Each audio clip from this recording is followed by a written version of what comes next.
We have been talking about the importance of smart money management as part of our 4 elements of true wealth here at KMI, which includes investing. However, many people often wonder, well, what does the Bible actually say about investing? Well, let us delve deeper and provide some biblical truths surrounding this topic. As we go through some key scriptures, it is important that you keep in mind that investing is not just something we do, but it's also a principle we should live by. One of the key scriptures in the Bible is 1 Timothy chapter 6, verse 17, which speaks about how we are to put our hope in God and not in uncertain things of this world, such as material possessions, which is true because He is the one that provides exceedingly and abundantly above all we could ever ask or imagine. But we need to remember that even so, we should not use this as an excuse to not plan ahead for the future, particularly in the form of saving, investing, and diversifying our holdings. Why? Because even the same Bible says in Proverbs chapter 13, verse 16, "A wise man thinks ahead, a fool doesn't and even brags about it." One key depiction of investing in the Bible can be found in Matthew chapter 25, verse 14 to 30, which is the parable of the 3 servants, a story that Jesus told that I'm sure a lot of us are familiar with. In this story, we see that a man who was going on a long trip entrusted his money with his servants and gave one servant 5 talents, which is a form of money.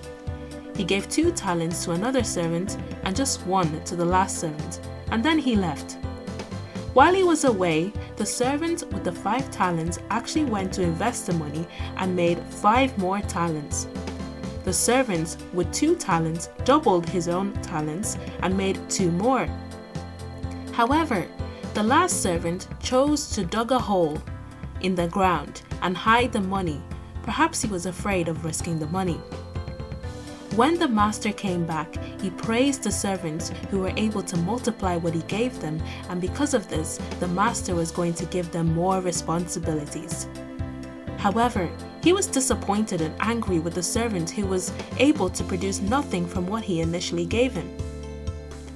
Jesus gave this illustration to describe the kingdom of heaven and the fact that God has deposited so many things in us and with us and expects us to produce on earth and multiply it into something greater.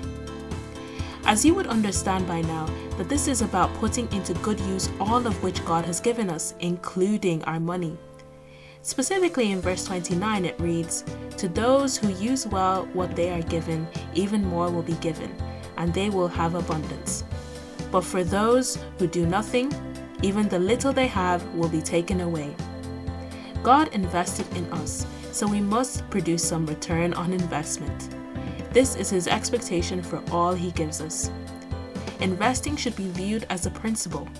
Not only should we be investing our money wisely, but also our time, mind, energy, and so on the things that will bring God glory, so that when the time comes and we meet with Him, He can say to us too, "Well done, my good and faithful servant."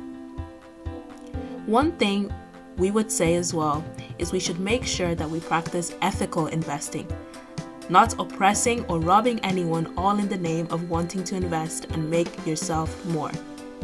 Remember, Proverbs chapter 13 verse 11 says, "Dishonest money dwindles away."